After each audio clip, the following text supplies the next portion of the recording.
There are 44 million Americans that care for a parent, spouse, child, sibling, or friend with a physical or developmental disability, chronic illness, mental illness, or issues of aging.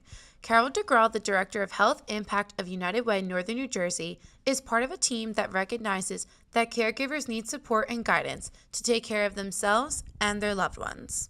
We, as our entire society, actually is limited right now with what we can do to support caregivers.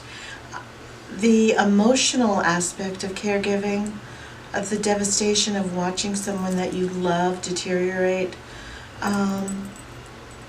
there's not a lot of help for that other than our tagline is caregivers, you're not alone. And other than letting them know they're not alone, they can talk to us, they can reach out. We do programs that connect caregivers with other caregivers and with other support, but a lot of times it can be very, very isolating. So that piece is really hard. The other piece that is really difficult is that there just isn't the financial resources to help the caregivers. There's limited respite services. I understand they're being cut more now. We are not prepared. Our society is a youth-oriented society. Nobody wants to talk about getting old. The government and most organizations, excluding United Way and similar, the Alzheimer's Association, do not teach people what to expect. And we're not prepared financially. The country's not prepared financially. People have no idea really what's involved, medically, financially, legally. That's the major con on it. The pro is biblically honor thy father and thy mother, and also I would say even honor friends and other family members and community members. To help somebody where they cannot possibly pay you back is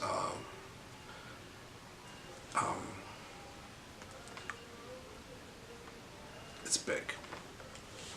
We do an annual evaluation with the caregivers to ask them, how are we doing? Are we meeting your needs? What are your new needs? What more can we do? And we ask them specific questions. For instance, that isolation piece. Do you feel, as a result of your connection with the Caregivers Coalition, do you feel less isolated? Do you feel that you've used more services? Do you have your own legal documents and financial documents in order?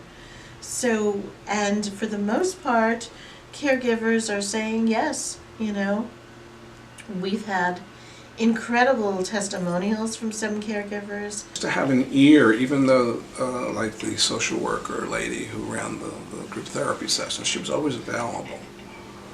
And when I had to start looking for a home equity loan, I don't know anything about home equity loans, so she was the first one I made a call to in terms of like, do I put them in a home now if we run out of money? Like I didn't know if I couldn't get a home equity loan, what do I do? What are my choices? So she was the first person I called, and at what time, this is a big issue for caregivers. At what point can we no longer take care of our people and that it's time to go to a nursing home or a care facility? And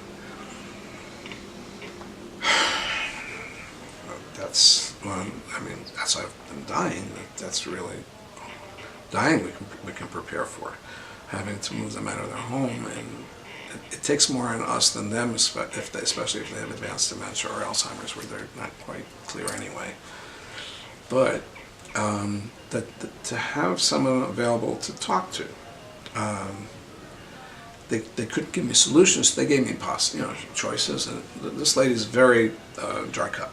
Very businesslike. So I like that. That was helpful. Medically, I had to take care of myself. I had to find my own therapist. I had to know when it was time to go to therapy and when or not to go on anti-anxiety medication. And like for the first time in my life, I couldn't sleep. First time ever. I'm 64 now, so I'm not a kid.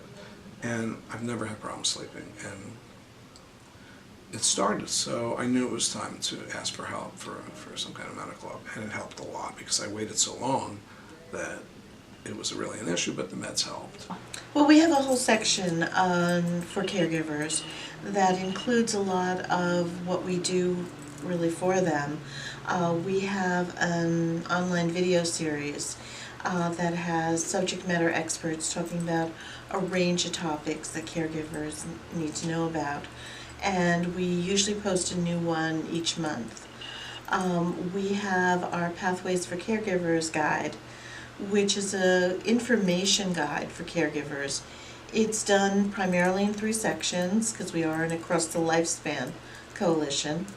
So it's done a chapter on aging, a chapter on disabilities, chapter on mental health.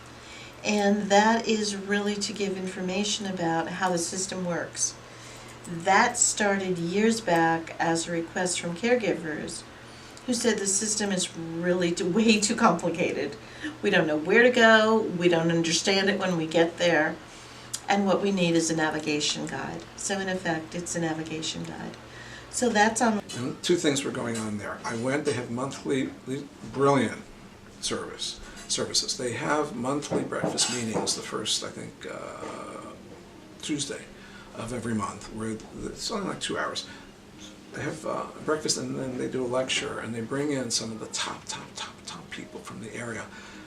Chief of emergency room medicine from the top 3 hospitals came in separate lectures.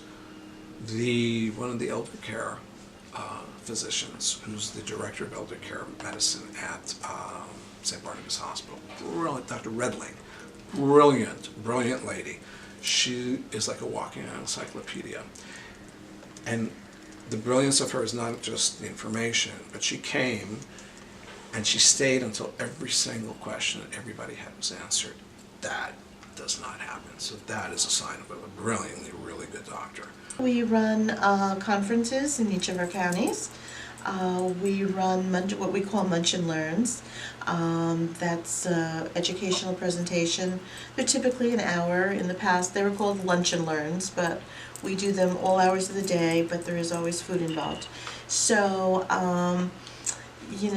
we do that in a number of ways. Our coalition members, some assisted livings or nursing homes, are very generous in terms of hosting the event and providing a meal for the caregivers, and then we'll have a speaker come in to do that. We also have some partners to video that, and that's how it ends up on the Informed Caregiver video series. We have caregiver cafes because I talked about the isolation for the caregivers. So this came as a result of caregivers saying to us, we just would like a night out to be with people that get what we're going through. We don't want a support group, but we just want to be with people that understand. So we run quarterly caregiver cafes to do just that. Caregivers can come out and socialize, and we have staff there if they have questions, and we have resource materials on the side if somebody needs something. But it's really just about having a nice, relaxing night out.